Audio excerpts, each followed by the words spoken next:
post the link. So we are live now. Yay! Hello. Hello, everyone. Hello. Welcome back. It's been quite a busy See No Evil week this week, hasn't it? Really, we had the live show on Tuesday, and now we've got streaming on Thursday.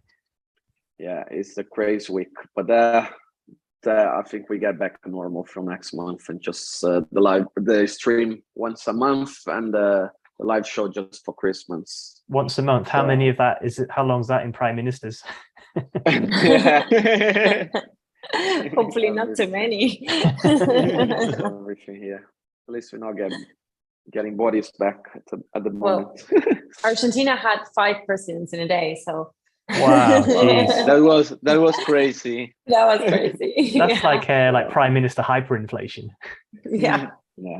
Let's not talk about inflation. You start with the easy topic. Yeah, difficult topic. Cool. So before I introduce everyone, we're gonna play. This is a film for Microsoft Design. It's just out of the oven. If I'm not wrong, correct me if I'm wrong. You guys just upload this today. So if no one saw, it's your first opportunity to see. So I'm gonna play that, and we're gonna introduce everyone properly. Give me one second to share.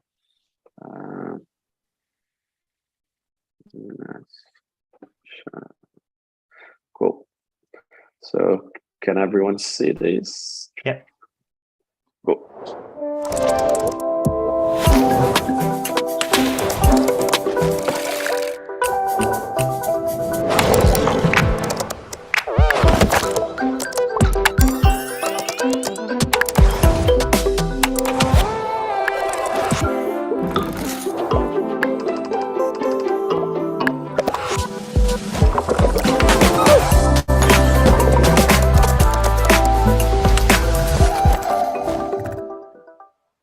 Wow, nice. Very nice.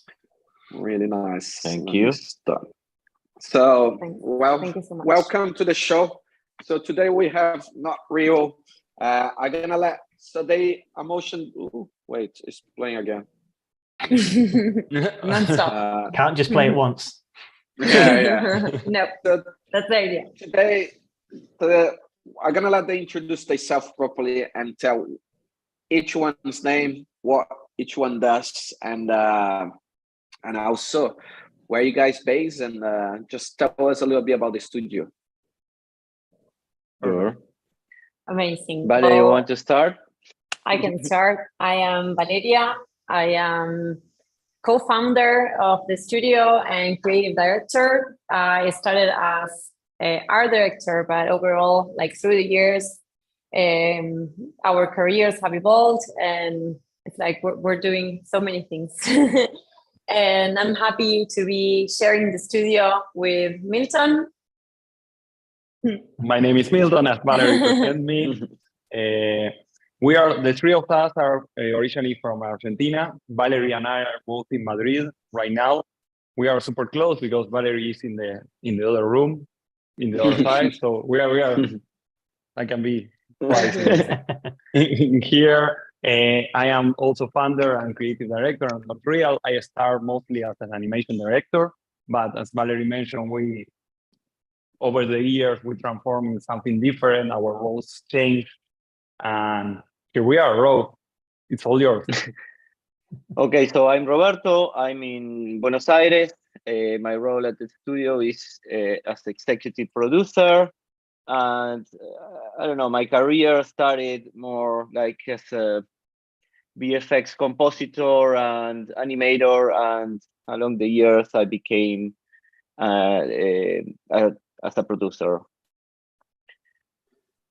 And here we are, I don't know. And we started the studio. They started the studio about 5 years ago. It's 5 years, guys. Mm-hmm. Yeah. Yes, we are turning already. 5 years this month. Turned.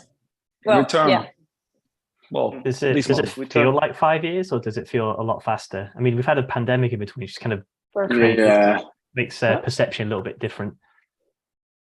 For me, it was super fast. I cannot believe that the studio has 5 years. It's like so fast. So many things have happened in the middle. Of course, when you start seeing everything that you did, it's a lot, but it happens super fast. It's like for me, yesterday we were renting a small office in a house, and we were like working together, like one next to the other. And the journey has been amazing so far. And Rob joined us very early. He joined us in early 2018, so it feels like he's been with us since the beginning.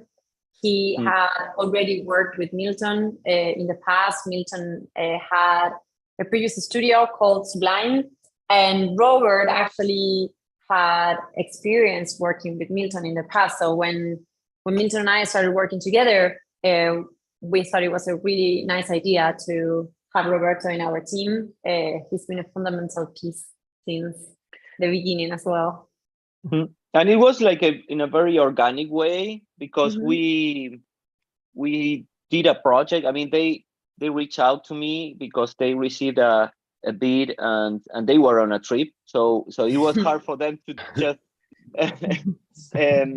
get into work. So they called, and we did that first project, and it went very well. And then the next one came, and we tried doing it together too. And in a very, very natural way, we realized that we were doing everything together. So, I mean, within months, it was like a partnership. Yes, kind of. That's nice, and it's nice to see, like you guys working together since the beginning, because like when I started the studio, I had a business partner, and but we both creative as well, and like for us as creative to run the projects, like in the beginning without the budgets, without having a producer. First time we got a producer in the studio was like, wow, how did we live without a producer? It's make a massive difference, especially like when creative people working, we kind of like down to earth work on the project, like, and clients bombarding with that. So I think filters so much and help the creative in the studio, having a producer. Yeah, it really makes you strong when you have partnerships with people that are not doing the same thing that you're doing. That's when you really grow, and when everybody like grows on their field, and the connection becomes stronger because you feel more powerful together. And I feel that I learned a lot from that. I didn't have that vision before, and it just happened. Like every time we think about having somebody new in the studio, it's thinking about the capabilities and how is that person different from what we do, and what can they bring to our our team, which is great. It's great. The three of us are very different and have different backgrounds, but I feel like we're super connected anyway, and having different backgrounds helped us grow. That's nice. And if I can ask, going back to the beginning of the studio, why did you choose to start the studio? What was the reason, to move? Did you guys work as a freelance before, or like a full-time, and then decide to go open a studio? Where that came from? And just to try to understand, Well, that maybe I can jump on that. That was like a long time ago. At the beginning, when I started my career as a motion designer, like more than 10 years ago. Okay, it's been 10 years. I feel a little bit more old right now that I'm saying that. But I started with my first partner, that studio that Valerie mentioned, Sublime, and I have been working with him like a few years, and then I changed my partner for another one. I continue working, and at some point I find myself like alone working in the studio. Also with Eugenia. Eugenia is the other partner that we have. Like she's in Argentina, and she's more in charge of all the administration and all the things that every business needs for us. And she's super important, and also she's super close to us. Something that I want to mention is like Valerie, Rob, Eugenia, and I, like we are like a small family. We really care about each other. So we are super happy and have a lot of luck to find each other in the world and have the opportunity to work together and like share that also with the team and have the chance to work with the clients that we love, and have different opportunities and all kind of things. But going back to the beginning, at that point, Valerie and I were married. We are a couple. At that point, we were living together. I believe it was the first apartment that we have been living together. You were freelance at that time, and I had like work in Sublime, and I was alone, and we start talking each other and say, well, maybe you can help me with this project, maybe you can handle this, and I can handle the other one. But the idea never was like to work together. It was more like, okay, maybe you can grab this project and I can grab the other one. But then we start like combining. At that point, Valerie was more like art directing and also designing. I was the animation director and animation. Well, it's hard to say that you are like an animation director when you are not directing anyone. You are she's animating or designing. But yeah, you are directing the content. Yes, but you're also doing the myself. And yourself. And myself, yes. And in that moment, we start like doing one project after the other, and at some point we say, okay, maybe it's a good moment to start like something different, like start like a studio that it's from both at some point, and we start like thinking about names. Valerie, you have like a good story why we call NotReal. No, I don't remember it very well. It was, well, for me, it was super different because I had never thought about having a studio. To be honest, for me, it wasn't something that I had in mind. I wasn't thinking, oh, I'm going to have a studio and run a studio. This is something that just happened. And I feel very happy about where I am right now, and the things that I do and what I do every day. But it wasn't something that I was just trying to pursue. And when we started working together, we were like, okay, let's give it a name. We're working together. Let's put a name on it. And somehow, through the days and months, I realized I had a studio. I was like, okay, yes, this is a studio. And for me, it was not real that Milton and I were living together and then working together. It was like, this cannot be happening. So this is something like unreal for me. And so that's the story that I had in my mind. And Milton remembers that I talked about this story and he never knew about it. And he thinks that I made it up. It's like, okay, so you know the story about me. But yeah, it's like I don't know, those are the things that I remember, at least. For me are true. If for me are true, this is true. But this is true. But maybe. Oh, sorry, you go first. Yes. No. Go ahead. I was going to say, it's an interesting aspect that you two are married. Like, how do you deal with working together and like private life? How do you keep things separate? And another interesting aspect, we're both very creative. So do you ever kind of like have disagreements about a creative direction and those kind of side of things? All the time. all the time, and therapy. That's the issue. Yes. But at the same time, we do have different fields. In the beginning, we started having different fields. I was doing the design and Milton was animating, and we could have it back and forth between those areas. But the final word was, if it was from art, it was mine. And if it was in terms of animation, he had the last word. And we were good with that. That was like a rule that we would apply. Then through the years, we started directing the projects. And right now we're having different projects at the same time. It's like Milton is running projects and I'm running a different project. And we do share knowledge and we do share ideas and we're up to date to what the other is doing.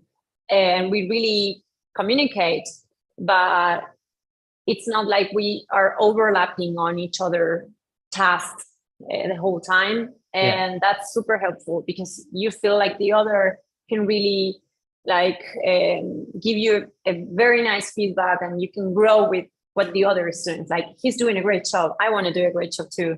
So it's like something that it's... What if one of you does a terrible job? It's like, nope, marriage is over as well. If he does a terrible job, then I have to say it. So because it's my business. and that one needs to sleep in the sofa in the night. I really admire, you know, like couples work together. James, you know, like he's married, we have loads of arguments, don't worry. and and a lot of studios you can see partners are real partners as well.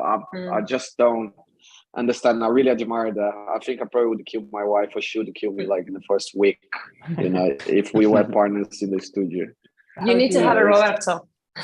a neutral entity.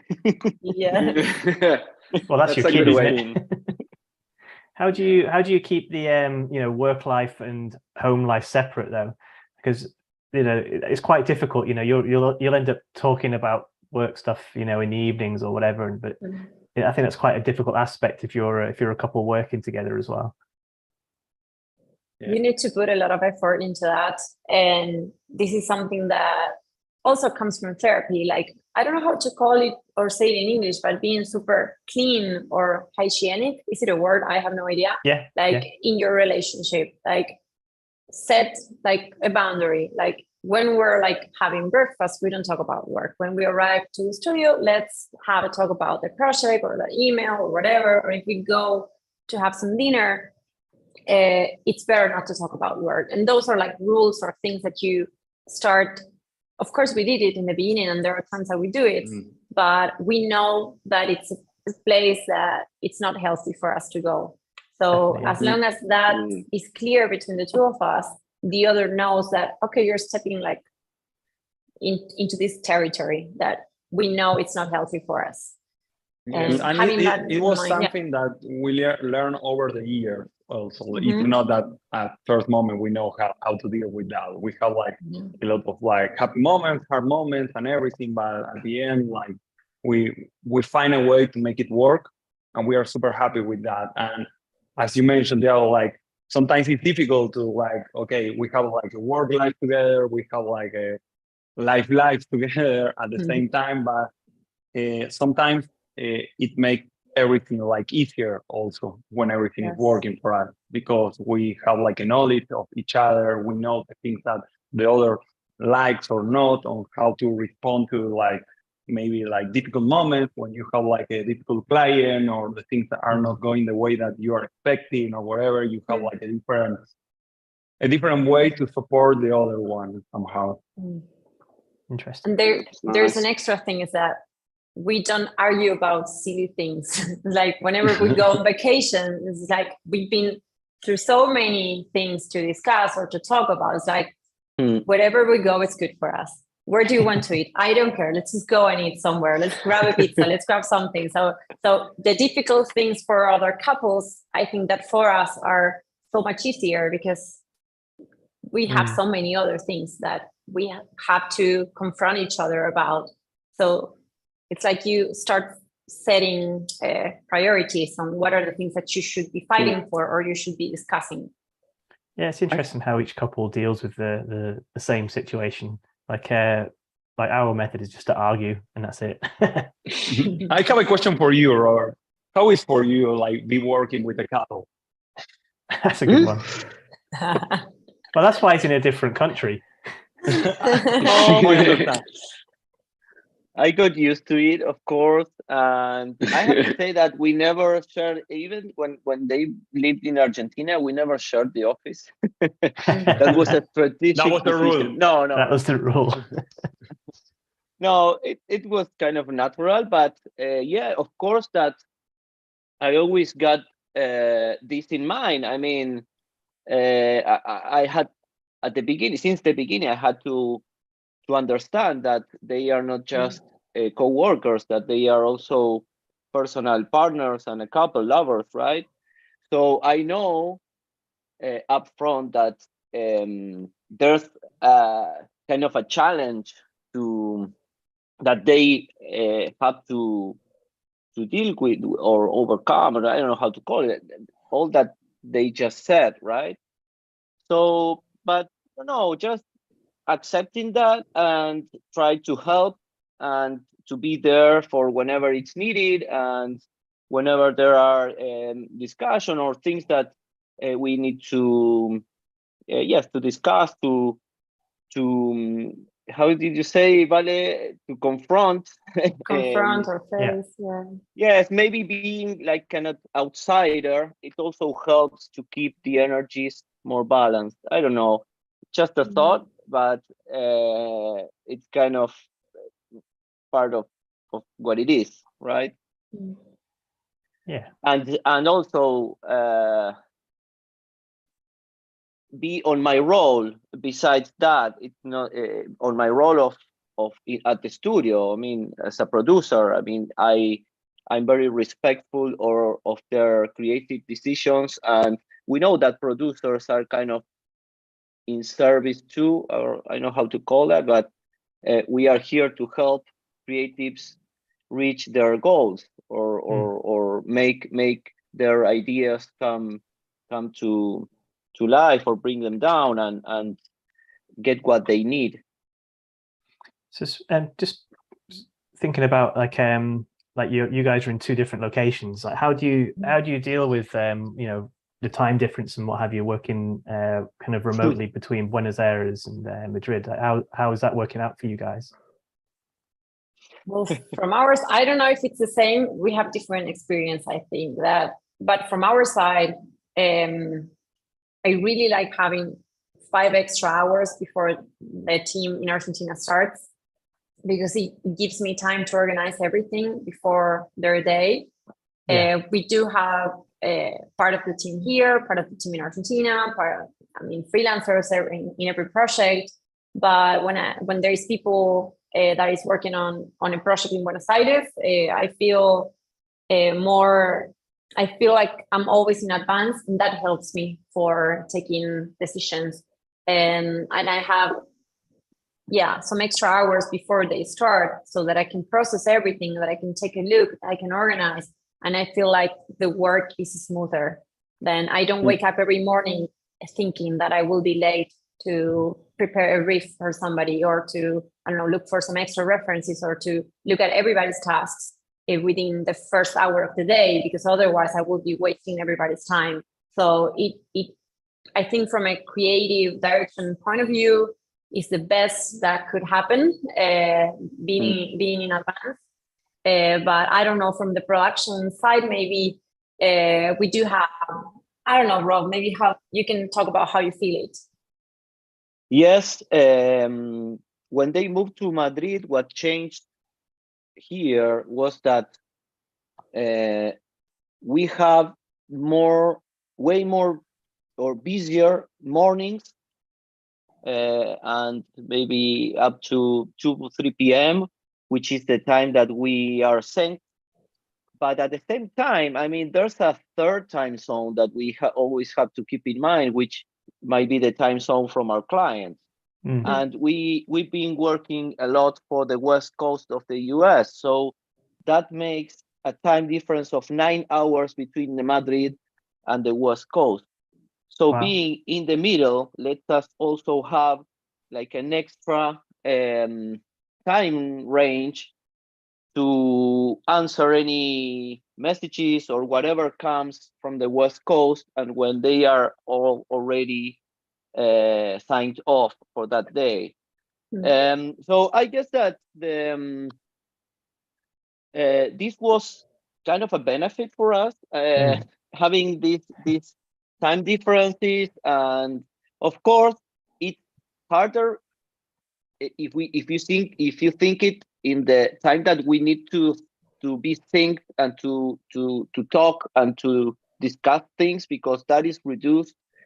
It's kind of the day becomes shorter somehow, but at the same time there's kind of a wider time range of the studio in general, and we got used to it. You get used to it on how to plan the presentations and the calls with the clients, when to do it, what is the best time for doing that.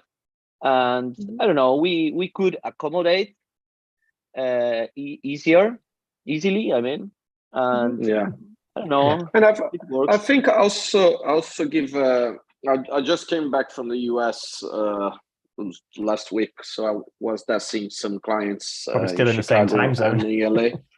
And but like one thing I've felt, because we have the studio in São Paulo as well, we are a bit different than you guys because London is 1 hour behind than Madrid, and I correct me if I'm wrong, but I think Argentina is 1 hour behind than São Paulo.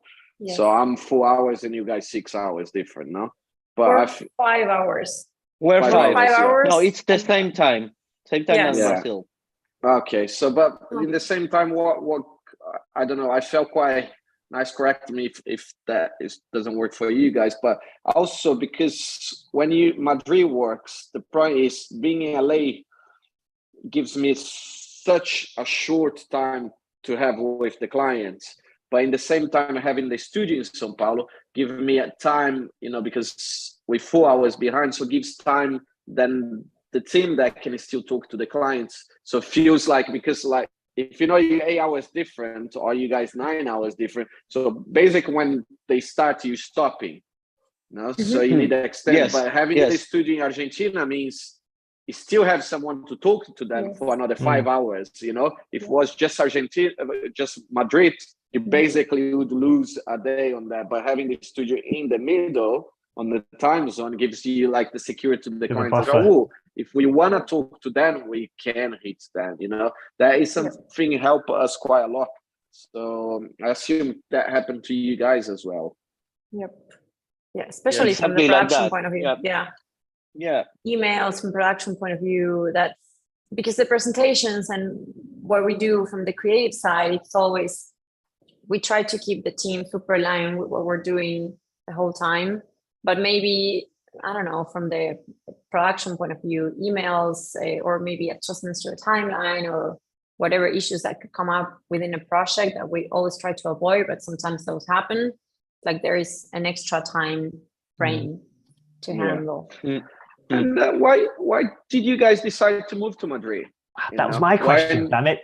Yeah, why not stay in, like in Argentina where, you can stretch, especially, I don't know, you guys moved just on, you said a year and a half ago, no? So was the time, but, if it was now, everything's kind of working remotely, somehow working well. But why move from, like Argentina to Madrid, where it's... Maybe I can answer that. Like, for us, it was like, first of all, for Valerie and I, was like an idea that we always have the experience to live somewhere else, like in a different place, have a different experience. At the moment in which we decide to start to move, it was a different moment for the studio. In the last 2 or 3 years, the studio grew a lot, the team grows a lot, and everything changed for us in terms of how we work, how many people is involved in the project and everything. But at that point, we were more like a small studio. It was like in 2019, we were like more like a small studio. We were like 6 at that point with like smaller clients, different kind of project at that moment. So we said, okay, we can move like for time, see how it feels like to live in another place, have different experience, connect with different people. That was something that in terms of personal life and also in terms of like the creative side that we were wanted to have. So we started doing that. At some point, we were willing to move, like, as I mentioned in the beginning of 2020, but it was impossible at that time. And then the studio has like a big growth during the pandemic for us. Right now, we are like a bigger team. We have like a permanent team of like, we are like 15 or 14, around that. And also we have like a freaking collaborator all the time, like up to 20 more people, probably. Sometimes it depends on the project. But I don't know, it was more for looking like a new experience rather for something different for us. And at the same time, we have the luck to have like the right people in our team. And right now for us, it's so much easier to handle the projects and everything because we have like an amazing team with us. Without them, it's like, okay, we are part of the team. Like we are the founders or directors, Robert is the executive producer, but NotReal wouldn't be the same if we don't have like the team that we have. Like we are just here like talking, but it's a bigger team that we are all connected and we really trust, and they are super committed with the studio and the project and everything, and that's what makes NotReal what is, with the good things, with the bad things, or whatever. But this is a studio that we have really enjoyed. So were a lot of your a lot of your team, were they working remotely anyway, or were they working on site and then they kind of moved, some stayed and some came with you or what have you? In Argentina, remotely. Most of the people is working remotely, but we do have the studio here in Madrid, and in Madrid, if they want to come, it's open for the people to come, even for the freelancers. If you want to come and work at the studio, there's a spot for everybody. Right. So yeah, it's a mix. But with the pandemic, everything changed. Like we are more like open, like the people work in whatever way it works better for them, because like so many people have kids or they live like outside the city. For them, they don't want to spend like several hours traveling, going to the office. They are in a good place, or some of them they have like their own co-working, like they're working with their friends in the same place or something like that. It's not that nowadays like it's necessary to be in the same place. Sometimes it's also better. Yeah, it's nice that it's opened up, the talent pools kind of worldwide now as opposed to local. Which is pretty cool. Although it can make certain things difficult. Like it is nice to like collaborate and direct in person, but obviously that limits your talent to what's around you. How that affects you guys? I don't know how you guys feel, especially on the production side, because for me, like since the pandemic, having with the studio in London and in Sao Paulo and freelancers everywhere, just like creative wise takes a lot of my time. Also, like every briefing or every feedback needs to be a lot more detailed.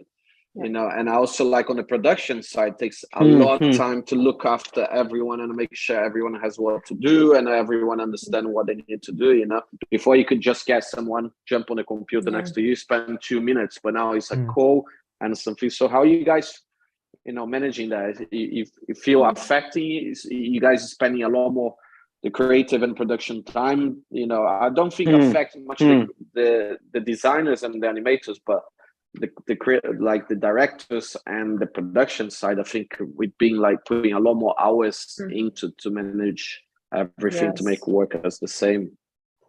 For us, at least for me, from the creative point of view, I couldn't compare because we started working remotely with most of the people in our team. Back then in 2019, we were just a few, and Roberto was even sharing a different office, and it was easy, but we didn't have people around. So it has always been like that for us. I think we're super used to using, Drive deck and uploading the feedback and writing and putting notes. And we're always like trying to make our system work better.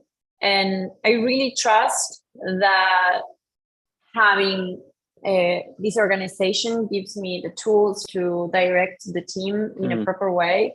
So sometimes I even feel like it's even better because it makes me have to have everything written down, the reference uploaded. I have to talk to the team. It's not like that I give it for granted or like, oh no, that person is around and maybe there is somebody in the studio for that day, but I was so busy that I couldn't even like check what he or she was doing. And when you have to have that call and you have to write that feedback, you just do it. It's like, it's part of your day. So sometimes I feel like it's even better. Yes, totally. I guess that this came or started to come out when all connectivity started to do progress all these past 10 15 years, and new platforms and new tools came out to the market and this kind of concept of collaboration, right? Like, so this is kind of a very trendy word for the past years, of the past decade, collaboration to collaborate. And I guess that is kind of related to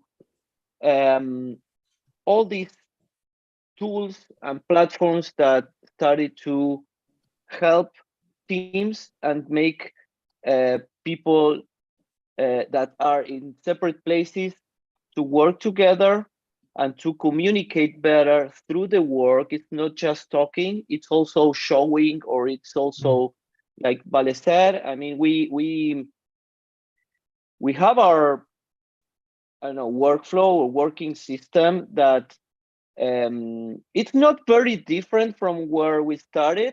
No. I mean, the basics are the same. We share all the files. We have, I don't know, a platform to communicate or to upload examples or whatever is needed. And of course, along the years, that evolved into we can try this other platform or whatever that makes it easier or makes it more visual or whatever makes it easier to communicate effectively with the team. And that is also complemented with a call. I mean, it's as Vale said, it's not just give it for granted. I mean, I here are the references or I know, just design this frame. There's always a conversation that also helps to share ideas and to make things be clear. I mean, and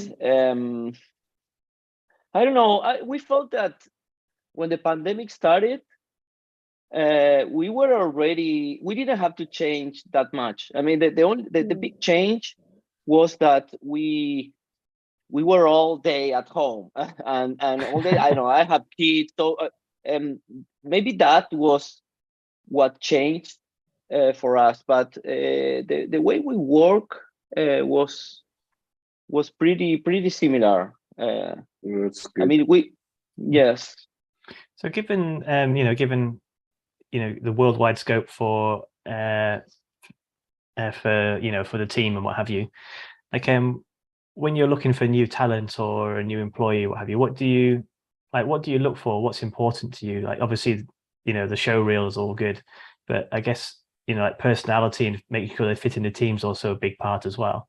So what kind of things do you look for? Alan, can I mean? I would say common sense.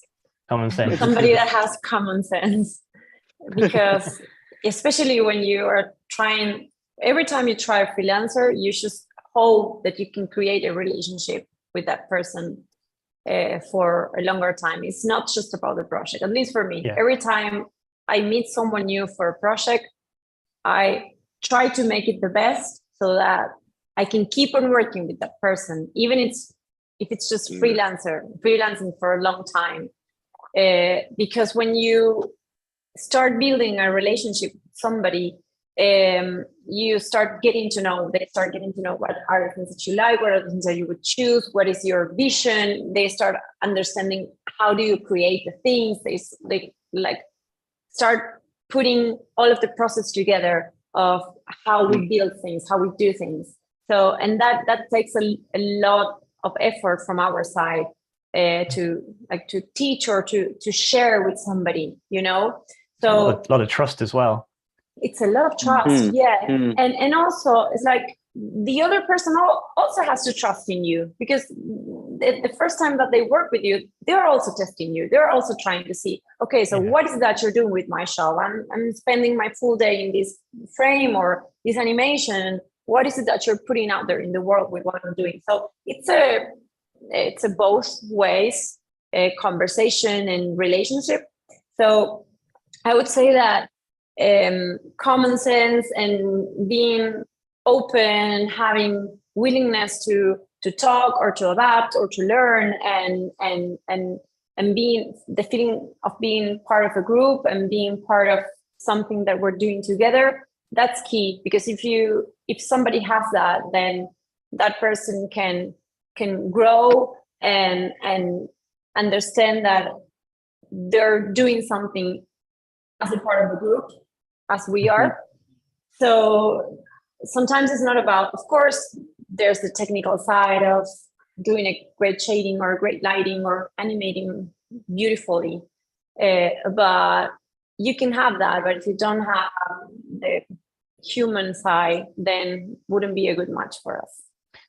I like to think I'm not an alcoholic or anything, but I like to think that would I go for a drink with this person as like a good test? You know, if you're okay with hanging out, because at the end of the day you're going to be working with somebody, then that makes things a lot easier. How do you say you're not alcoholic? The name of the program is you have a drink with, and we used to. This is water. It's water. I promise. Come on. We used to introduce the show asking what each one was drinking. You know? That is true. Cheers. We prepare the drinks. Yes, guys. Yeah. But also, I can add something to what Valeria said. Yes. But we also care, of course, of the profile. I mean, the skills. That is what we first look. Of course, we need to build. We need to solve a project. So that project has kind of a breakdown of skills and techniques and also style. So when we have to build a team for a project, yes, of course we start from there. I mean, we need to feel I don't know, we need a 3D designer with this particular profile and more specialized, I don't know, in layout, and maybe then we have another person that is more specialized in lighting and shading, but also designer. I mean, all the profiles and all this the skills are can be a bit different for kind of the same position. Yeah. So what we admit, at least what I understand, of course, of what Vale and Milton choose, because they are like final they have the final decision of the team, but it kind of goes somewhere there too. Yeah. And maybe it's something that is a little bit a cliche. Sorry, Valerie, but No, go ahead. But it should be like a team player. I know that's cliche, but the way we work is like, it's not that we have like one person in the team that is responsible to the complete style of the video, the complete animation, or we are having like someone that we are follow that. When we try to communicate to the team that at the end, it's not that they are going to be like working on one style frame and this is going to be your style frame and you have this style frame for the video or this animation, that everybody is going to like put something in this style frame or in this animation. The way we work, we like pass the different like files to different animators or designers. For example, I start to build a scene and I make like the first days or first pass of some thing, but then that thing goes to someone else that adds something different and then go to another one. And everybody touches practically everything during the project. Yeah. And it's important for us to like everybody understand that, and everybody understand that the final result, that's what you have from the project. It's not that you're having one style. You're having like this final video that you're going to have in your portfolio, and you can put play and you can say, what you did for this project? I work on everything. And at the same time, nothing specific. Somehow. Yeah, well, it's kind of nice because it gives a project ownership for the entire team. You know, everyone can be proud of it, which is quite a good thing. Yeah, talk about like people in the project. Like you use a word that are gonna get why I'm bringing this subject, but you said a word like people working on that, they want to put that on the show reel. That I'm gonna ask you a question. Because I'm not gonna name the person, but I just visit quite a few studios in the US, friends of mine, and one of the conversation I was having with one of my friends is in regards like the talents nowadays. Okay, like let's say I'm in the industry for 23 years. So in the past, we used to work like late nights and really enjoying the work, like really wanna have that piece for the show reel. But through the last, I don't know, let's say like 5-10 years or 5 years, I see more and more like our industry turning into like a normal job where people just more interest, like, oh, all right, I see that. I get paid and I do the work. I do my work well, but it's not like in the past you could, people was exciting about what was the project. You want to work on the film titles. You want to work, and I don't see as much nowadays. So when you said that word, like put down the showreel. Before in the past, even like I'm not saying we should do that nowadays, but people negotiate with you about your day rates. Depending, I used to do a lot of music video, and I used to get paid shit. That's how it used to be, and so. But that was like a massive piece I would put on my showreel. Not talking about the money, but do you guys feel people is still getting like excited about? I'm seeing less and less people. I see people getting excited, but like it's not like it used to be like, wow, I'm gonna have that piece on my showreel. It's more like, all right, this is my day rate. You pay, I go, come like 9 to 5, 9 to 6, whatever, work, and I leave. How do you guys feel? I don't know. Maybe you have a completely different experience than me. It's both. No, it's both. Yes, it's both. I mean, of course, it's a job. We are professionals. We need to do a living. I mean, we do this for a living. But also, I mean, it's a great job to have. I mean, you are in the creative world. You need to have both types of people in your team. The one that doesn't get so much involved and does the work, and then the other one who gets super connected, passionate, and connected. So the tricky thing is that you have to understand that and not trying to get that emotion from somebody who doesn't have it, who is looking for something else. So once you get that, of course, I'm saying this with just a few words, I do get frustrated. It's like, come on, doesn't it come up to you that this can be tweaked or this can be better? Or do I have to write everything? Do I have to say everything? Then sometimes you do. But the minute you understand that maybe that person is not a good fit for this task, and maybe it's a great fit for something that you have to present, or doing, or building a schedule or being on time, that's when you get the most of the people. But I think that it's more related to the industry rather than the people itself. It's the industry that is changing. It's the work that is changing. The requests from clients and for, massive communication and so many screens that we have to fill that makes it for us to meet so many different people that approach the work in different ways. I wonder if, if you go back, say, 10, 15 years, it used to be a case of, I want to do a project for, whatever brand or whatever television channel or something. I mean, that doesn't seem to be the case anymore. So I'm wondering what the equivalent is. Is it, I want to just do my own project, or, I want to earn this amount of money so I got time to work on my own project or work on my own things? Yeah, because when we talk about money as well, you see that happen quite a lot. That's a big thing happening in LA. A lot of studios is losing staff and freelancers to the techie companies. They pay 3-5 times more, but it's a lot boring job. But the people goes there and work 1, 2, 3 years, make the money, but they don't really care. But I think it's kind of what you said as well, Valerie. It's the type of people as well. The people would move there. But also I know a lot of people is really passionate and did that option because of the money. So it's a massive shift I think going on the industry. I can add something. It's that I think that the industry evolved, because if you go back like 20 years ago or 15 years ago, this was kind of new. I mean, the world of motion design and all that was kind of new. So I also think that the way you organize projects, you organize a team, and you deal with the daily challenges evolved. So what you said before, maybe it was maybe in the past people were more passionate or whatever.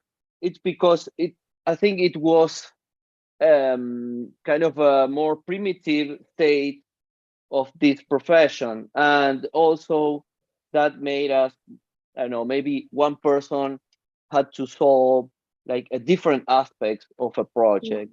And over the years, maybe all the industry realized and learned how to organize, get better organized, and to develop specialties. The industry develops specialties. I know, for example, in our team, we are very conscious of that. And as Valeria said and explained, I mean, there's not, or Milton, I guess it was Milton, there's not a single frame in a video that is done by just one person. And that is because there are specialties. I mean, maybe one artist is very good doing one aspect of that scene, and maybe that another artist is good for taking it from there and upgrading it to something different from that other specialty. Yeah, but one thing that I want to add is like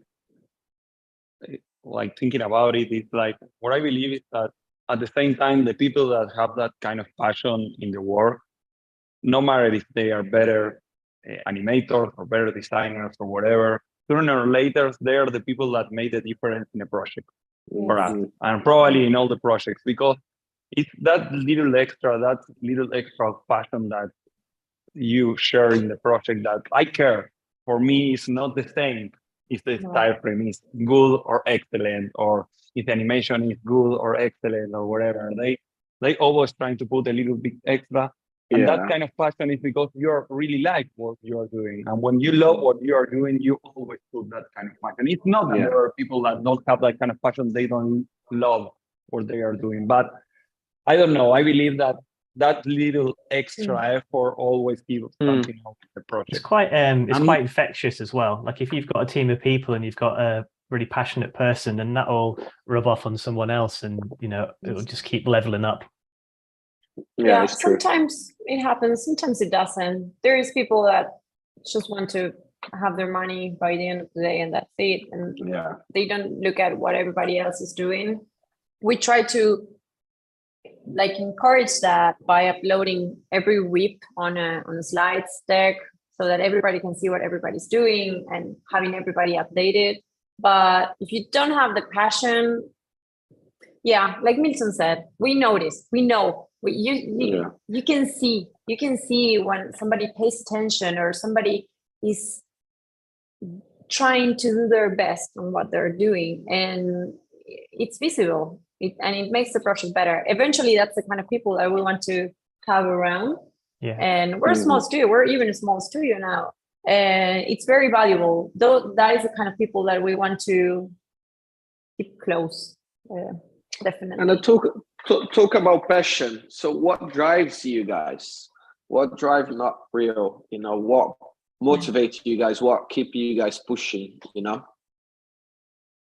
I believe that over the years that changed over the years. But at the beginning, I can say that the beginning was like having the studio, like having the opportunity to like work on better projects or on be better in our shows. Like at the beginning, I wanted to be like a better animator.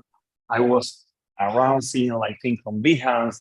Oh, this is amazing. Why I'm not doing that? Why I don't know how to do that? I'm trying to be the best of myself. Then we start working together, and we're trying to have like our own company, and that was a different challenge.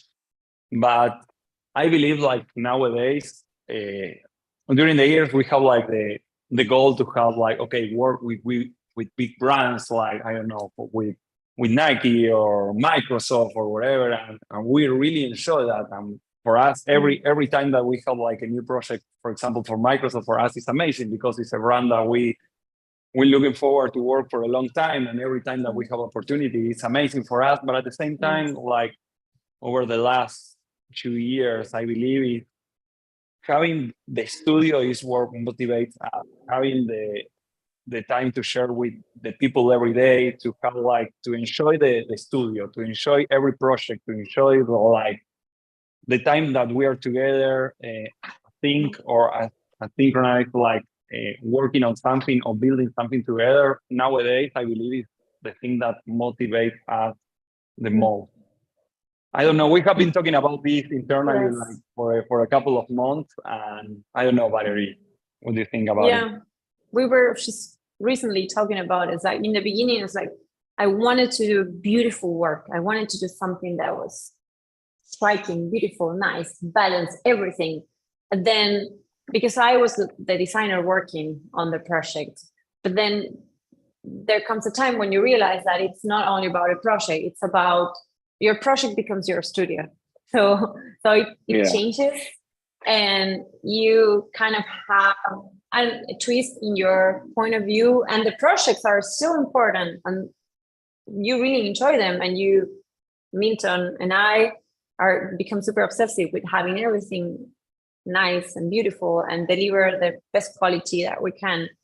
But it's like you grow and you get to have more things to do, and you start seeing that something else brings you joy. Having the team, having people around, getting to know the people, you get involved with the people in your team, and have the feeling that you're building something else rather than a project. Yeah, and that also relates to how you organize work. I feel like, as Roberto said, our industry is evolving, and I still feel like we have a responsibility towards the industry to professionalize more our work, professionalize in every way, because I see other professions that, I don't know, a lawyer, an architect, they have so many things over so many years, maybe, I don't know, 500 years, 1,000 years of how they do things.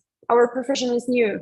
So we still need to figure out how things were done in our industry so that we can do better projects and have better communication with our clients and build culture. It's interesting what you're saying about, you get joy from other aspects of a project or work or what have you. I get a weird amount of joy about like making a project nice and neat and tidy. I do.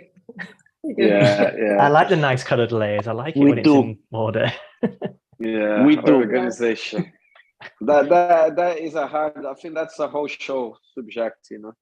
Maybe we should do a special. We can name and shame people as well who do terrible layouts. That's good. Yeah. So we almost getting in 1 hour. So I just want to know more. Like we talk where the passion coming from, where you guys coming from, but where are we gonna see you guys in the next 5 years? Do you guys have a plan? Do you guys have a goal? Like we always ask, like, is a client you want to work? What, like talking about what drives the studio, but where do you want to see you guys? Because also like looking the website, you can see the job evolves through the year as well since you guys begin, and now the work you guys doing. But is it something you guys just going freestyle, or there is a passion that drives you guys to get somewhere? So where are we gonna see you guys in 5 years, in 2 years maybe? Hard to say, right? Like as the song says, life's a journey, not a destination. So I don't know. But you kind of need to have a goal, to have a journey. You need to have a place to go, or you can drive without, I just want to live. Yes. Yeah. But north. No, probably for us, it's like to keep on building the studio. Like again, we feel like we are a young studio. We have 5 years as a studio, and we want to keep on like growing our studio. But growing is not that we want to be like 100 people at the studio. We want to make the things better. We want to build a culture on how we do things. But not the three of us, like the complete team, how we work, how can we find a better way to work, to relate with the clients, or make a better job. Like for us, we really enjoy doing every project. It's not that we are aiming to have like a specific project and a specific client. Like, I don't know, I'm talking about me, but for me, when we had the chance, for example, to work on the Nike project, for me it was amazing, like amazing. I always wanted to have like an opportunity to work with Nike and everything. But I don't know, we can start working for these olives. And at the second day of the project, I am super involved in the project and I really love the olives. And this is the only thing that I'm talking about. So having like more opportunities or a wider opportunities to work with different clients or different kind of projects, that's what we are looking for in the next couple of years, probably. It'd be interesting to get your thoughts. It's kind of in vogue at the moment, but about like artificial intelligence and where that's going. Do you think it's a threat to the creative industry, or do you think it's just another tool that we can use to expand our creative ideas? It's another tool. Yeah. Yes. Rob, sorry. No, it's crazy how what artificial intelligence brought. I mean, or can do. I mean, there are crazy things, but I think that the humans or the creative decisions, or there's like a human side on the creative industry that I'm not sure if it's replaceable with something which is artificial. So maybe it's a tool that helps you cut corners, or you know, or maybe widen your creative possibilities. But then I think that the decisions come from a human. I mean, the better decisions come from a human. And I don't believe that that it's going to replace the craft, because I believe that that it's going to help like doing like a lot of things faster, but it's not necessarily something that is going to have like that kind of craft at the end. I think it's like I think it's kind of like 3D printing to product design, where you can do like fast prototyping. That's my take of it. So if you need to get a style frame quickly or an element, then you can just do it super quick. But it's already there. Yeah, but I know a few studios even use that to initial concept, you know, just to help, you know, when you have like a block or something like that, just to throw in that and see what the AI does as well. Because sometimes, you know, even because process so faster and it gives you so many results so quick, so that you can start, you know, help you to direct where you want to go, you know, as for mood boards and things like that. It's probably pretty handy. Yeah, maybe also I think it's also related to trends. I mean, we call this artificial intelligence, but technology, I mean, our profession deals with technology since it started. So, and all the tools, the platform, you know, you know, maybe a 3D software, whatever, that evolves and gives new, I mean, whenever a new plugin or a new tool comes out, or a new version of a program comes out with something new, maybe what happens in the market or in the industry is that maybe what you can do with that comes a bit more trendy, but it's kind of a fashion, and maybe then something else comes out and the trend also changes. I don't know. I mean, from the initial question, I guess that it's just a tool. It's just another thing that widens your creative possibilities and helps you out to do things faster. I find the output from the various AI programs quite fascinating, because you look at this picture and from afar, you know, it looks like a painting or whatever, you know, it's got some kind of definition. But when you look close up, it just, everything starts to fall apart. It's almost like a reverse magic eye picture. I find it really quite interesting. Yes, that's great. One thing, I don't remember when I was reading it, but what I think that will happen is a change of the way you think when you're doing something. Maybe it will change the way we think about producing. It's like we will be more focused into having iterations of one thing and then deciding, rather than getting into an artwork or getting into a rabbit hole of the artwork and then in the middle having a connection with that artwork and finding the way out through doing it. So it will be, I think we will have a change into the way we think about art and the way our minds work.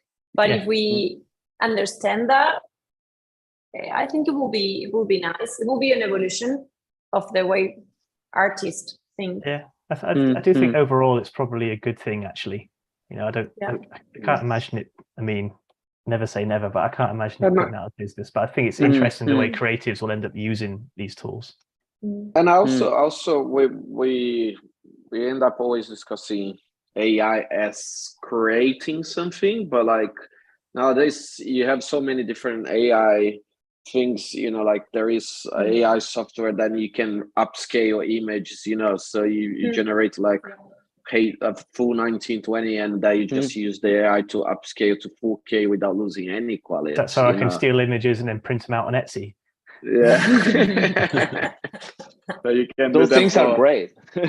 Yeah, so the stealing images or the technology. What we are talking about? Everything. I think it is like a tool, no? It's just like another tool in the industry. I think everyone got a bit scared in the beginning, said, oh, is it they're gonna take our place? But I think as Robert said, you know, there is the human aspect that then I think we're never gonna get away, or at least not in the time Abila. I want to use it to try and do a stop frame animation, but I'm not quite sure how yet. But I'll get there. I think it could be super fun. Anyway. Cool. Should we do a last question for you guys, you know, just to wrap up? You know, so there were a couple of questions on YouTube, but they've all been answered anyway. Wow. That's so all efficient. I answered something. Yeah. We just let Roberto sort it out. He's doing our job already. Thank you. Well, actually, no, I guess we should work, Robert. we should probably mention it on the video just for posterity. Yeah, just to have, Joel Reiger asks, what tools do you value most in your collaborative workflow with artists all over the world? Can you point out what the essentials are for you right now?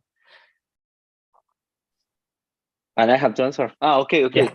Oh, sorry. Oh, well, I don't know. I put if you want.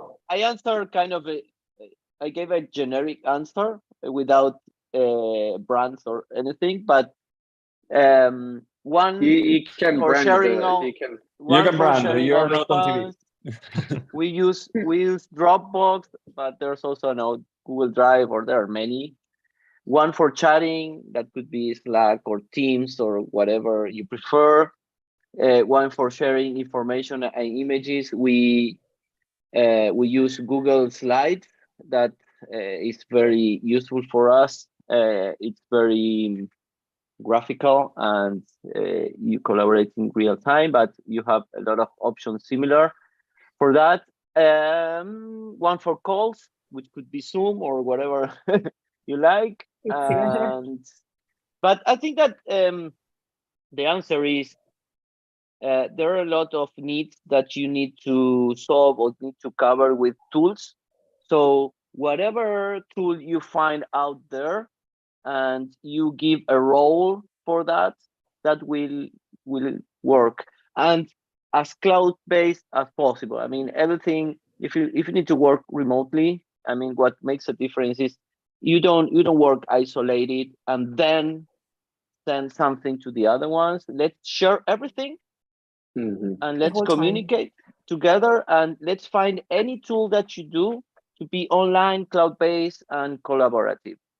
That would be the answer. Nice. Great. Thank you. Cool, guys. I think we just passed 1 hour. So I think we can... Should we ask the last question we always ask, James? You can if you want. I will ask. Imagine, guys...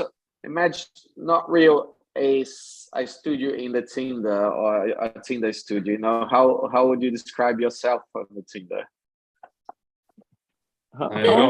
Nice question. How's the question? Nice question. How's the question? Maybe Rob can answer that one. I didn't understand the question. If NotReal was on Tinder or had a Tinder profile, what would your description of your studio be to make sure people swipe the correct direction? Yeah, I want to answer like one thing. Clients. probably we change our profile picture, and we probably put like Robert's picture first. Of course. Of course. And then Robert, can answer like that question, I believe.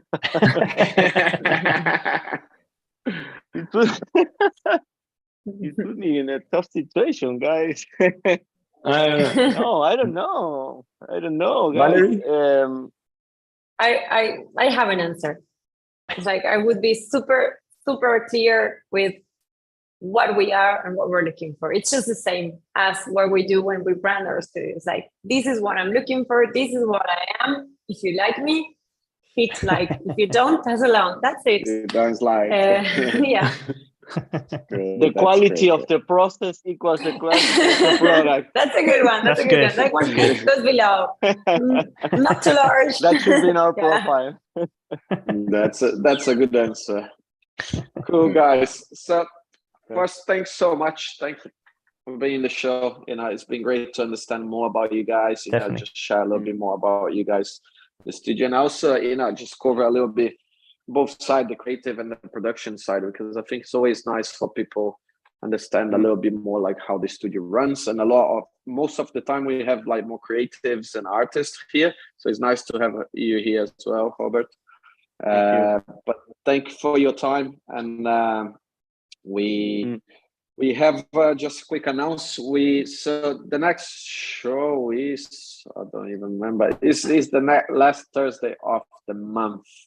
Yeah. So it's gonna be on the 24th of November, the YouTube show, and then we have the next SNE Evil live at Cafe 1001 on 6th of December. It's gonna be double show. Christmas show. Christmas show, yeah. And I can't believe it's almost December already. It's almost December. Yeah, it's Christmas. Right. Right. Crazy. It's getting dark and cold. Yeah. But guys, thank you so much. Yeah, go. No. What you say? Before leaving, I had a question, which is, who is going to win the World Cup?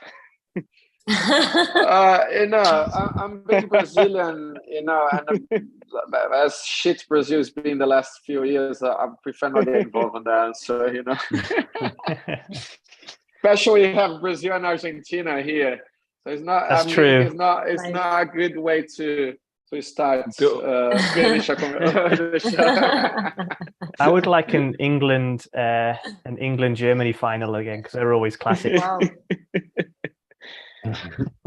I'm gonna be out of that. I would say Brazil and Argentina in the final, and Brazil does 7-0 against Argentina. That would be amazing. Hopefully. Cool. Well, thank you so much, guys, for your time and for thank you for joining us. It was a pleasure. Thank you. Yeah, thank you, guys. Take care.